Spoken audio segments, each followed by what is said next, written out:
কল্যাণী ইউনিভার্সিটির অন্তর্গত সমস্ত কলেজগুলিতে যে সমস্ত ছাত্রছাত্রী এই বছর ফার্স্ট সেমিস্টারে জিওগ্রাফি মেজর নিয়ে পড়াশোনা করছো, তোমাদের জন্য আরও কয়েকটি গুরুত্বপূর্ণ 2 মার্কের কোয়েশ্চেন অ্যান্সার নিয়ে চলে এলাম।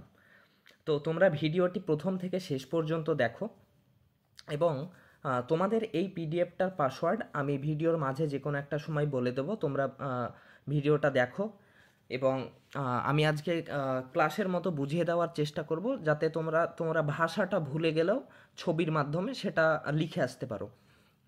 এবং তোমরা চ্যানেলটিকে সাবস্ক্রাইব করে রেখো, কারণ সেকেন্ড সেমিস্টারেও এইরূপভাবে তোমাদের নোট, কোয়েশ্চেন, সাজেশান সব কিছু দেওয়া হবে। তো তোমরা সাথে সঙ্গে থেকো এবং ভিডিওটি প্রথম থেকে শেষ পর্যন্ত দেখো। তো প্রথমেই একটা কোয়েশ্চেন হচ্ছে subsequent river or stream. Subsequent মানে হচ্ছে পরবর্তী নদী। তো এই কোয়েশ্চেনটা আসতে পারে সাবসিকুয়েন্ট রিভার অর স্ট্রিমের জায়গায় আসতে পারে যে স্ট্রাইক স্ট্রিম কাকে বলা হয়। স্ট্রাইক মানে হচ্ছে আয়াম, তাহলে আয়াম নদী কাকে বলা হয়। তো আমরা ছবির মাধ্যমে প্রথমে একটু বুঝে নেব যে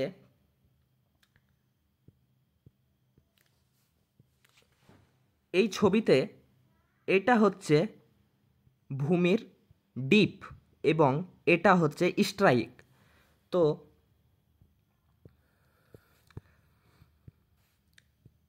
এই এই ডিপ বরাবর প্রথমে কনসিকুয়েন্ট স্ট্রিম বা প্রধান অনুগামী নদী সৃষ্টি হয়। প্রধান অনুগামী নদী হচ্ছে এটা সৃষ্টি হয় ডিপ বরাবর। এরপর প্রধান অনুগামী নদীর সঙ্গে স্ট্রাইক বরাবর ক্ষয়ের ফলে যেই নদীটি এসে প্রধান অনুগামী নদীর সাথে মিলিত হয় তাকে বলা হয় সাবসিকুয়েন্ট স্ট্রিম বা পরবর্তী নদী বা স্ট্রাইক স্ট্রিম। তো তোমরা ছবির মাধ্যমে বুঝতে পারলে যে স্ট্রাইক স্ট্রিম কাকে বলে এবং কিভাবে গঠিত হয়। তো এখানে নরম শিলা থাকার কারণে স্ট্রাইক বরাবর প্রবাহিত হতে হতে এসে এই নদীটি অনুগামী নদীর সঙ্গে মিলিত হয়। তাহলে সংজ্ঞাটা এবার আমরা দেখে নেব সংজ্ঞাতে কি লেখা আছে। যে স্বাভাবিকভাবে বলা যায় যেসব নদীগুলি ভূমির স্ট্রাইক বা আয়াম বরাবর কোমল শিলাকে ক্ষয় করে কনসিকুয়েন্ট বা অনুগামী নদীর সাথে সমকোণে মিলিত হয় তাদের সাবসিকুয়েন্ট স্ট্রিম বা পরবর্তী নদী বলা হয়। যেহেতু এই নদীগুলি স্ট্রাইক বরাবর ক্ষয় করে প্রবাহিত হয় তাই এদের স্ট্রাইক স্ট্রিম বা রিভার বলা হয় বা আয়াম নদী বলা হয়। স্ট্রাইক মানে হচ্ছে আয়াম। তাহলে এই কোয়েশ্চেনটা তোমরা বুঝতে পারলে। এবার হচ্ছে তোমাদের নদী থেকে আর একটা question, resequent or anti dip stream. তো অ্যান্টি ডিপ মানে এটার অ্যান্টি ডিপ মানে হচ্ছে তোমাদের এখানেই অ্যান্সার হচ্ছে যে যেই নদী ডিপের বিপরীত দিকে প্রবাহিত হয় তাকেই বলা হয় অ্যান্টি ডিপ স্ট্রিম। তো তোমরা এটা দেখতে পাচ্ছ যে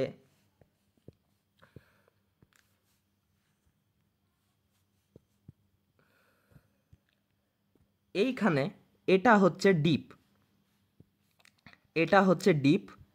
ডিপ এইভাবে থাকে, ভূমির ডিপ এটা। তো প্রথমে কনসিকুয়েন্ট স্ট্রিম সৃষ্টি হয়েছে এইভাবে ডিপ বরাবর। এরপর এইখানে স্ট্রাইক স্ট্রিম সৃষ্টি হয়েছে এই বরাবর, এই পরবর্তী নদী যেটা। এখন এই ডিপের বিপরীতে এক ধরনের নদী সৃষ্টি হয়, সেটা সাবসিকুয়েন্ট স্ট্রিমের সাথে মিলিত হয়। এই ডিপের বরাবর উল্টো দিকে প্রবাহিত হচ্ছে, কনসিকুয়েন্ট স্ট্রিমটা এই দিকে প্রবাহিত হচ্ছে এবং অ্যান্টি ডিপ স্ট্রিমটা ঠিক তার বিপরীত দিকে এইভাবে প্রবাহিত হয়ে এসে সাবসিকুয়েন্ট স্ট্রিমের সাথে মিলিত হচ্ছে। এগুলোকেই বলা হয় অ্যান্টি ডিপ স্ট্রিম বা রেসিকুয়েন্ট স্ট্রিম। তো এটার সংজ্ঞা হচ্ছে যেসব নদীগুলি উৎস থেকে সৃষ্টি হওয়ার পর শিলাস্তরে ডিপ বা নদীর বিপরীত দিকে বরাবর প্রবাহিত হয় তাদের অ্যান্টিডিপ স্ট্রিম বা রেসিকুয়েন্ট রিভার বলা হয়।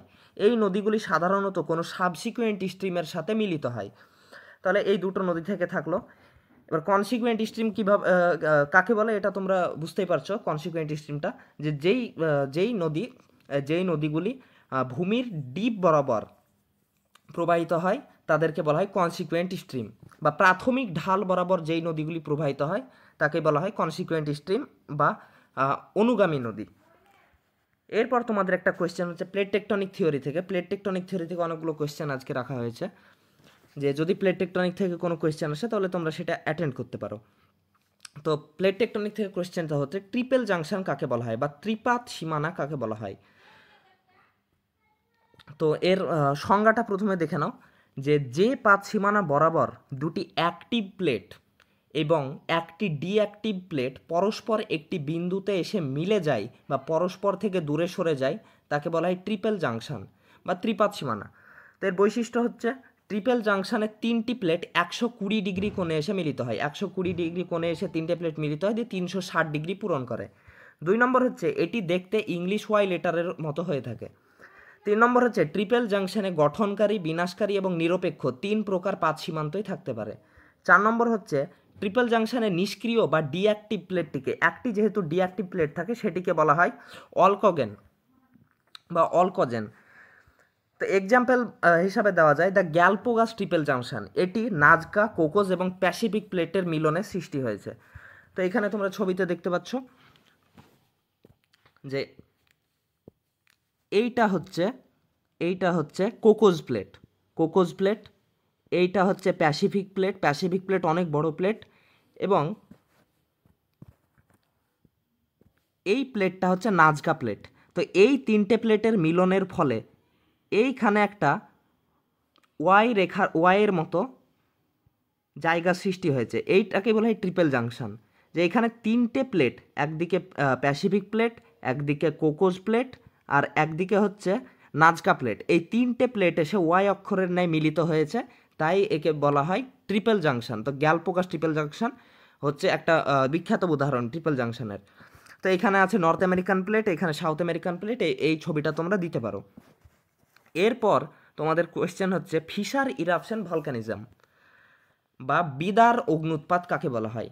তাহলে ডাইভারজেন্ট বা প্রতিসারী প্লেট মুভমেন্টের সময় যখন প্রতিসারী বা ডাইভারজেন্ট মানে হচ্ছে যখন দুটি প্লেট পরস্পরের বিপরীত দিকে গতিশীল থাকে, মানে একটি প্লেট অন্য প্লেটের থেকে দূরে সরে যায়। ডাইভারজেন্ট প্লেট বা প্রতিসারী প্লেট মুভমেন্টের সময় একটি উল্লেখযোগ্য ইভেন্ট হলো ফিশার ইরাপশন ভলকানিজম বা বিদার অগ্নুৎপাত। এক্ষেত্রে যখন দুটি প্লেট পরস্পর থেকে দূরে সরে যায় এবং অ্যাস্থনোস্ফিয়ারের ম্যাগমা উঠে এসে ফাটলের মাঝ বরাবর বিস্ফোরণ ছাড়াই, মানে এইখানে বিস্ফোরণ হয় না, এইখানে মানে লাভা বা ম্যাগমা সরাসরিভাবে বিদারের মতো নির্গত হয়, একেই ফিশার ইরাপশন ভলকানিজম বলা হয়। মানে এটা এক্সপ্লোসিভ ভলকানিজম না বা বিস্ফোরক অগ্নুৎপাত না। তো এই ছবিটার মধ্যে দেখতে পাচ্ছ যে এখানে একটা প্লেট এইদিকে সরে যাচ্ছে, এখানে একটা প্লেট এইদিকে সরে যাচ্ছে। এবার সরে যাওয়ার ফলে মাঝখানে যে খাতের সৃষ্টি হয়েছে বা ফাটলের সৃষ্টি হয়েছে, সেই ফাটল বরাবর অ্যাস্থেনোস্ফিয়ারের ম্যাগমা উঠে এসে এইখানে ছড়িয়ে পড়ছে, কিন্তু এখানে বিস্ফোরক ঘটছে না, বিস্ফোরণ সহ অগ্নুৎপাত ঘটছে না। তো এর ফলে একটা গুরুত্বপূর্ণ ভূমিরূপ সৃষ্টি হয়, এর ফলে আর্থ ক্রাস্ট মানে নিউ আর্থ ক্রাস্ট তৈরি হয় বা নতুন ভূত্বক সৃষ্টি হয়। এবার নতুন ভূত্বক সৃষ্টি হলে সেটা সি ফ্লোর স্প্রেডিংয়ের কাজ করে, মানে সি ফ্লোর স্প্রেডিং মানে হচ্ছে সমুদ্র বক্ষের বিস্তৃতির কাজ করে, এইখানে এসে নতুন আর একটা আর্থ ক্রাস্ট তৈরি হয়ে যায়। তো এটা হলো ফিশার ইরাপশন ভলকানিজম। এরপরে একটা গুরুত্বপূর্ণ কোয়েশ্চেন হচ্ছে হটস্পট ভলকানিজম কাকে বলা হয়। তো প্রথমেই তোমরা সংজ্ঞাটা দেখে নাও, সংজ্ঞাটার আগে ছবিটার মাধ্যমে বুঝিয়ে দেওয়ার চেষ্টা করি। এটা হচ্ছে ছবি, তোমাদেরকে রিয়েল ছবিও দেখাবো। তো প্রথমেই হচ্ছে ম্যান্টেল বা গুরুমণ্ডলে এমন কিছু স্থান থাকে যেগুলোতে মানে মানে রেডিও অ্যাক্টিভ যেই এলিমেন্টগুলো রয়েছে, রেডিয়াম, থোরিয়াম, ইউরেনিয়াম, এগুলো প্রচুর মাত্রায় থাকে কিছু কিছু জায়গায়। তো এই জায়গাগুলিতে প্রচুর মানে তাপ হয়, প্রচুর তাপ উৎপন্ন হয় বা তাপ বিকিরণ হয়, ফলে এইখানকার মানে যেই পাথর বা পদার্থ যেগুলি আছে সেগুলো গলে থাকে, এই জায়গাটা হচ্ছে হটস্পট। তো এখানে খুব গরম অবস্থা থাকে এবং সব কিছু গলিত অবস্থায় থাকে। তো এইবার এই হটস্পটের যে ম্যাগমা, এই ম্যাগমা এই প্লিউম রূপে, এইটাকে বলা হয় প্লিউম। এই প্লিউম মানে হচ্ছে ম্যাগমার ঊর্ধ্বমুখী স্রোত। তো এই প্লিউম রূপে এসে প্লেট, এটা হচ্ছে প্লেট, তো এই প্লেটের নিচের অংশে একটা চেম্বার তৈরি করে, সেটাকে বলা হয় প্লিউম চেম্বার। তো হটস্পট আর প্লিউম চেম্বার হচ্ছে এক জায়গায়, মানে এটা নড়াচড়া করে না, মানে এক জায়গাতেই থাকে, মানে পার্মানেন্ট। এবার এইখানে এখানে প্লেটকে ভেদ করে, প্লেটে কোনো ফাটল বা কোনো জায়গা পেলে প্লেটকে ভেদ করে এখানে একটা ভলক্যানো সৃষ্টি করে, এখানে একটা ভলক্যানো সৃষ্টি করলো। এবার এই হটস্পট এবং প্লিউম চেম্বার পার্মানেন্ট, কিন্তু এই প্লেটটা হচ্ছে চলমান। এবার প্লেটটা যদি চলমান হয়, প্লেটটা এইভাবে সরে যাচ্ছে, এইভাবে সরে যাচ্ছে, এই দিক সোজা সরে যাচ্ছে, ফলে এই যখন অ্যাক্টিভ, এটা হচ্ছে অ্যাক্টিভ ভলক্যানো। এবার অ্যাক্টিভ ভলক্যানোটা যখন সরে যাবে, প্লেটের সাথে সাথে যখন সরে যাবে, তখন এই প্লিউম চেম্বারের সাথে এবং হটস্পটের সাথে তার সংস্পর্শ থাকবে না, ফলে এই ভলক্যানো থেকে অগ্নুৎপাত বন্ধ হয়ে যাবে। এবং অগ্নুৎপাত বন্ধ হয়ে গেলে এগুলো মৃত আগ্নেয়গিরি রূপে পড়ে থাকবে এইভাবে প্লেটের চলাচলের ফলে। এই ভলক্যানোগুলো আগে অ্যাক্টিভ ছিল, অর্থাৎ সক্রিয় ছিল, কিন্তু পরবর্তীতে যখন প্লেট অন্যদিকে সরে যায় বা প্লেটের চলাচলের ফলে এরা সরে যায়, ফলে এগুলো মৃত হয়ে পড়ে বা এক্সটিংক্ট হয়ে পড়ে। তো এই ঘটনাকেই বলা হয় হটস্পট ভলক্যানিজম। তো এটার সংজ্ঞাটা তোমরা দেখে নাও। ভূ অভ্যন্তরণে এমন কিছু স্থান আছে যেখানে রেডিয়াম থোরিয়াম জাতীয় রেডিও অ্যাক্টিভ এলিমেন্ট থাকার কারণে সেইখানকার উত্তাপ অনেক বেশি হয়। এই স্থানগুলিকে হটস্পট বলা হয়। এই হটস্পটগুলি থেকে ম্যাগমার ঊর্ধ্বমুখী স্রোত বা প্লিউম ফোয়ারার মতো উঠতে থাকে এবং কোনো প্লেটের নিচে প্লিউম চেম্বার গঠন করে। এই প্লিউম চেম্বার থেকে ম্যাগমা প্লেটকে বিদীর্ণ করে উঠে এসে এক্সপ্লোসিভ ভলক্যানো সৃষ্টি করে। এক্সপ্লোসিভ মানে হচ্ছে বিস্ফোরক অগ্নুৎপাত ও আগ্নেয়গিরি সৃষ্টি করে। প্লেট হচ্ছে চলমান, কিন্তু হটস্পট ও প্লিউম পার্মানেন্ট হওয়ায় একবার প্লেটে ভলক্যানো সৃষ্টি হওয়ার পর প্লেট যখন সরে যায়, তখন আবার ওই ভলক্যানোর পিছনে অন্য একটি ভলক্যানো সৃষ্টি হয় এবং পূর্বের ভলক্যানোটি মৃত হয়ে পড়ে। একে বলা হয় হটস্পট ভলক্যানিজম। এর একটা বিখ্যাত উদাহরণ হচ্ছে হাওয়াই দ্বীপপুঞ্জ। তোমরা দেখতে পাচ্ছ এইখানে হটস্পট, এই হটস্পটের এখানে হাওয়াইয়ের দ্বীপপুঞ্জের একটি দ্বীপ রয়েছে। এই যে পিছনে তোমরা দ্বীপগুলো দেখতে পাচ্ছ, এই দ্বীপগুলো সৃষ্টি হয়েছিল এই হটস্পটের কাছেই ছিল সেগুলো, কিন্তু প্লেটের চলাচলের কারণে এইগুলো দূরে সরে যায় এবং আস্তে আস্তে মৃত হয়ে পড়ে। এবং এখন আপাতত এই জায়গাতে, এখানে হাওয়াই বলে লেখা আছে, এইখানে আপাতত সক্রিয় আগ্নেয়গিরি রয়েছে, যেমন মৌনা লোয়া আছে, আরও কিছু কিছু আগ্নেয়গিরি আছে যেগুলো সক্রিয় হয়ে আছে। এবং যখন আবার প্লেট চলাচলের ফলে এই দ্বীপটাও এগিয়ে যাবে, তখন আবার নতুন ভলক্যানো সৃষ্টি হবে এবং নতুন দ্বীপ সৃষ্টি হবে। তো এটা বিখ্যাত উদাহরণ হটস্পট ভলক্যানিজমের। এরপর এর আরেকটি কোয়েশ্চেন হচ্ছে সূচার লাইন। তো সূচার হলো একটি ল্যাটিন ওয়ার্ড যার অর্থ হলো সেলাই করা বা স্টিচ করা বা সেলাই করা। তো সংজ্ঞাটা হচ্ছে এইরূপ: কনভার্জেন্ট প্লেট মুভমেন্টের সময় যখন দুটি কন্টিনেন্টাল মানে হচ্ছে মহাদেশীয় পাত, আর কনভার্জেন্ট মানে হচ্ছে প্রতিসারী পাত সীমান্তে একে অপরের সম্মুখে চলমান হয়, তখন ভারী প্লেটটি, মানে কন্টিনেন্টাল দুটি প্লেট থাকে, তার মধ্যে যখন ভারী প্লেটটি হালকা প্লেটের নিচে নিমজ্জিত হয়, যেহেতু ভারী প্লেটটি ভারী হওয়ার কারণে সেটি হালকা প্লেটের নিচে নিমজ্জিত হয়, এবং এই রেখা বরাবর ওফিওলাইট ও গ্যাব্রো জাতীয় ম্যাগমা বের হয়ে এসে দুটি প্লেটকে সেলাই করার মতো জোড়া লাগিয়ে দেয়। এই রেখাকে সূচার লাইন বলা হয়। এটাও দেখতে পাচ্ছ, এখানে হচ্ছে ইউরেশিয়ান প্লেট, এটা হচ্ছে ইউরেশিয়ান প্লেট, আর এটা হচ্ছে ইন্ডিয়ান প্লেট। শুধুমাত্র ইন্ডিয়ান প্লেট এইটুকুই নয়, এইখানে ইন্ডিয়ান প্লেটের ব্যাস অনেকটা বেশি, কারণ ইন্ডিয়ান প্লেট শুধু কন্টিনেন্টাল প্লেটই নাই, এখানে ওশিয়ানিক প্লেটও রয়েছে এর সঙ্গেই। তো এবার তোমরা প্রশ্ন হতে পারে যে ইন্ডিয়ান প্লেটটি কেন, ইউরেশিয়ান প্লেট তো ইন্ডিয়ান প্লেটের থেকে অনেক বড় হওয়ার সাথে নেই, ইন্ডিয়ান প্লেটের ঘনত্ব ইউরেশিয়ান প্লেটের থেকে বেশি। ঘনত্ব বেশি হওয়ার কারণে ইন্ডিয়ান প্লেটটি ইউরেশিয়ান প্লেটের তলায় প্রবেশ করেছে, এই বরাবর ইন্ডিয়ান প্লেটের তলায় প্রবেশ করেছে, এবং এই বরাবর প্রবেশ করার ফলে অ্যাস্থেনোস্ফিয়ারের ওফিওলাইট ও গ্যাব্রো জাতীয় ম্যাগমা উঠে এসে এইখানে দুটি প্লেটকে জোড়া লাগিয়ে দিয়েছে।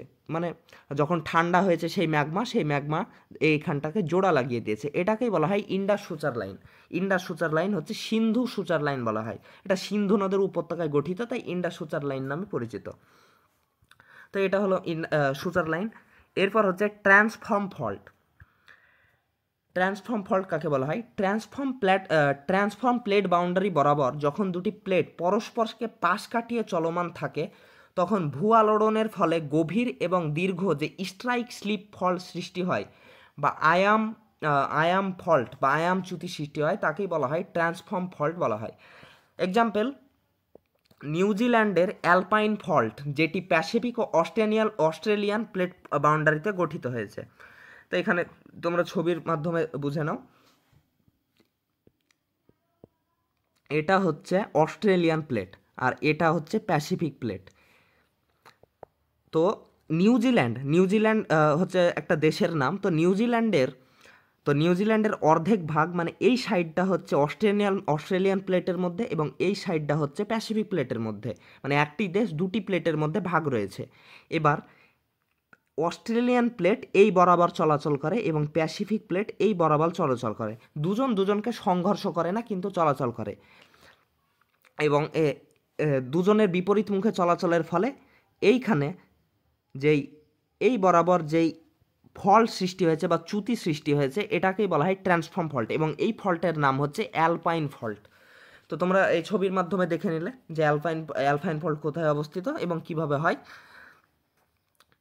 তো এর পরের কোয়েশ্চেন হচ্ছে, এই ছবিটা তোমরা ব্যবহার করতে পারো ট্রান্সফর্ম ফল্টের ক্ষেত্রে, পরীক্ষাতে এসে থাকে। এরপর হচ্ছে অবডাকশন। তোমাদের এর আগের ভিডিওতে আমি বেনি অফ জোন এবং সাবডাকশন জোন এটা পড়িয়েছি। এবার হচ্ছে অবডাকশন কাকে বলা হয়? তো সাধারণভাবে অবডাকশন হলো সাবডাকশনের বিপরীত ঘটনা। রবার্ট জি সোলেমান প্রথম অবডাকশন শব্দটি ব্যবহার করেন।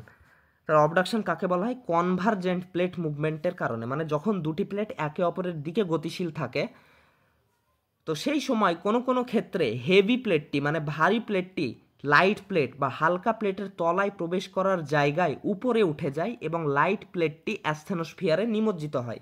এটিকেই অবডাকশন, এই ঘটনাকেই অবডাকশন বলা হয়।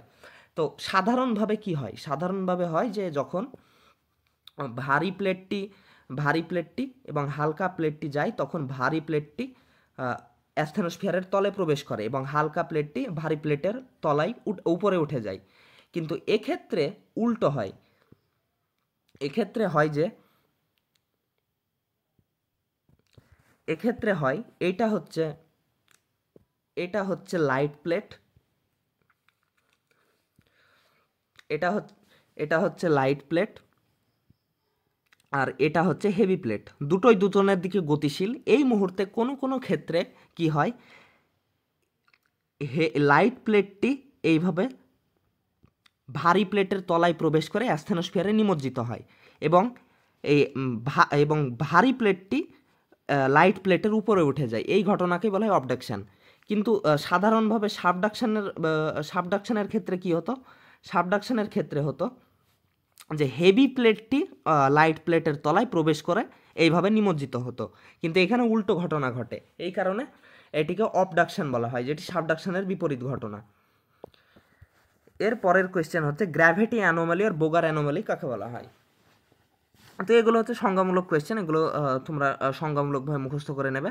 যে পৃথিবীর কোনো স্থানের থিওরিটিক্যাল গ্র্যাভিটি ভ্যালু, মানে কোনো স্থানে থিওরিটিক্যাল মানে হচ্ছে ম্যাথামেটিক ক্যালকুলেশনের মাধ্যমে অক্ষাংশ দ্রাঘিমাংশ ইত্যাদি সব ক্যালকুলেট করে যে খাতাপত্রের মাধ্যমে যেই গ্র্যাভিটি ভ্যালু নির্ণয় করা হয় সেটাকে বলা হয় থিওরিটিক্যাল গ্র্যাভিটি ভ্যালু। এবং সমীক্ষা দ্বারা মানে সেই স্থানে গিয়ে যন্ত্রপাতির মাধ্যমে সমীক্ষা করে exact or real gravity value নির্ণয় করার পর এই দুটির মধ্যে যে সূক্ষ্ম পার্থক্য থাকে তাকে বলা হয় গ্র্যাভিটি অ্যানোমালি। 1935 খ্রিস্টাব্দে পি বোগার এটি আবিষ্কার করেন, তাই তার নাম অনুসারে এটাকে বোগার অ্যানোমালি বা বুগের বিচ্যুতি বলা হয়। এরপর হচ্ছে আইসোস্ট্যাটিক ইকুইলিব্রিয়াম কাকে বলা হয়? তো পৃথিবীর ত্বকের কোনো অংশে বা ভূত্বকের কোনো অংশ ম্যান্টেলের উপর যখন এমন অবস্থায় ভাসমান থাকে যে তার ওজন এবং ঘনত্বের তারতম্যের সাথে উচ্চতা সামঞ্জস্য করে মাধ্যাকর্ষণ এবং উড্ডয়ন শক্তির ভারসাম্য বজায় রাখে তখন তাকে আইসোস্ট্যাটিক ইকুইলিব্রিয়াম বলা হয় বা সমস্থিতিক ভারসাম্য তাকে বলা হয়। এরপরের কোয়েশ্চেন হচ্ছে লাইন অফ কম্পেনসেশন বা লেভেল অফ কম্পেনসেশন কাকে বলা হয়? অনেকবার পরীক্ষাতে এসেছে এবং ভবিষ্যতেও আসতে পারে তোমাদের বেলাতেও। তো এটা প্র্যাটের থিওরিতে পাওয়া যায় যে যে হেনরি প্র্যাটের মতে পৃথিবীর অভ্যন্তরণে এমন একটি তল বিদ্যমান যার উপর ভূখণ্ডের ডেনসিটি বা ঘনত্বের পার্থক্য হলেও এর নিচে সকল ভূখণ্ডের ঘনত্ব সর্বত্র সমান হয়ে যায়। প্র্যাট এই তলকে লাইন অফ কম্পেনসেশন বা লেভেল অফ কম্পেনসেশন বা প্রতিবিধান তল নাম দেন। প্র্যাটের এই ধারণায় এই তল 100 কিলোমিটার নিচে বা গভীরে আছে বলে মনে করা হয়। 11 নম্বর কোয়েশ্চেন হচ্ছে এবং লাস্ট কোয়েশ্চেন হচ্ছে ডিফাইন আইসোস্ট্যাসি। তো তোমাদের এই পিডিএফের পাসওয়ার্ড হচ্ছে 2025 এটা দিলেই তোমরা এই পিডিএফটি ডাউনলোড করতে পারবে। তো আইসোস্ট্যাসি কাকে বলা হয়? আইসোস্ট্যাসি হলো একটি গ্রিক ওয়ার্ড যার অর্থ হলো ইকুয়াল স্টেট বা সাম্য অবস্থা। স্টেট মানে এখানে রাজ্য না, স্টেট মানে হচ্ছে অবস্থা বা সমস্থিতি বা সমান অবস্থা বা সমান স্থিতিকেই বলা হয় আইসোস্ট্যাসি। তো এর সংজ্ঞা কী হবে? আইসোস্ট্যাসি হলো সেই অবস্থা যার মাধ্যমে বিভিন্ন উচ্চতার ভূত্বক অ্যাস্থেনোস্ফিয়ারের উপর নিজেদের মধ্যে সাম্য অবস্থা বজায় রেখে ভেসে থাকে। যেমন পর্বত পর্বত উঁচু বেশি, তারপর মালভূমি একটু নিচু, তারপর সমভূমি একটু নিচু, তারপর হচ্ছে সামুদ্রিক ত্বক। এগুলো ম্যান্টেলের ওপর বা অ্যাস্থেনোস্ফিয়ারের উপর কীভাবে ভারসাম্য বজায় করে ভেসে রেখেছে সেটাকেই বলা হয় সমস্থিতি বা আইসোস্ট্যাসি। তো এটার ক্ষেত্রে তোমাদের ছবি দেওয়ার দরকার নেই, তোমরা আইসোস্ট্যাসির ডেফিনেশন দিয়ে দিলেই যথেষ্ট। তো তোমাদের এই পর্যন্তই থাকলো, তোমাদেরকে পাসওয়ার্ডটা বলে দিয়েছি। তো এই 11টা কোয়েশ্চেনের অ্যান্সার তোমাদেরকে দেওয়া হলো। তোমরা ভালো করে পড়াশোনা করো। তোমাদের ডেট চেঞ্জ করেছে, 5 তারিখ থেকে 6 তারিখে তোমাদের মেজর পরীক্ষা হবে। তো তোমরা ভালো করে পরীক্ষা দিতে যাও, তোমাদের পরীক্ষা ভালো হবে। বারবার করে প্র্যাকটিস করো এবং যতটা সম্ভব তোমরা ছবি দেওয়ার চেষ্টা করবে, তাহলে তোমাদের নাম্বারটা বেশি আসবে। এবং দ্রুত লেখার প্র্যাকটিস করো, বারবার যে কোনো কোয়েশ্চেন তোমরা লিখো, খাতায় আন্দাজে লেখো। এর ফলে তোমাদের হাতের স্পিড বাড়বে এবং তোমাদের পরীক্ষা যেহেতু সময় কম, সেহেতু পরীক্ষার সময়ের সাথে সামঞ্জস্য রেখে তোমাদের পরীক্ষাটা কমপ্লিট করতে হবে। তাই ভালো করে পড়াশোনা করো, ভালো করে প্র্যাকটিস করো, তোমাদের পরীক্ষা অবশ্যই ভালো হবে। এবং যারা সাজেশন ভিডিওটি দেখোনি তারা দেখে এসো। এবং আরও বিভিন্ন যে নোটগুলো দিয়েছি সেগুলো তোমাদের পিন কমেন্টে এবং ডেসক্রিপশন বক্সে তোমাদের সেগুলো লিঙ্ক দিয়ে দেওয়া হবে। তোমরা সেই লিঙ্ক থেকে ডাউনলোড করে নিতে পারবে এবং এই পিডিএফটার লিঙ্কও তোমাদের দিয়ে দেবো। তোমরা সেখান থেকে সহজে ডাউনলোড করে নিয়ে পাসওয়ার্ড দিয়ে তোমরা ডাউনলোড করে নিয়ে পড়তে পারবে। তো আজকের মতো এই পর্যন্তই। ভালো থেকো সবাই, ভালো করে পরীক্ষা দাও। পরীক্ষার দিন তোমাদের প্রশ্নপত্র নিয়ে আলোচনা হবে।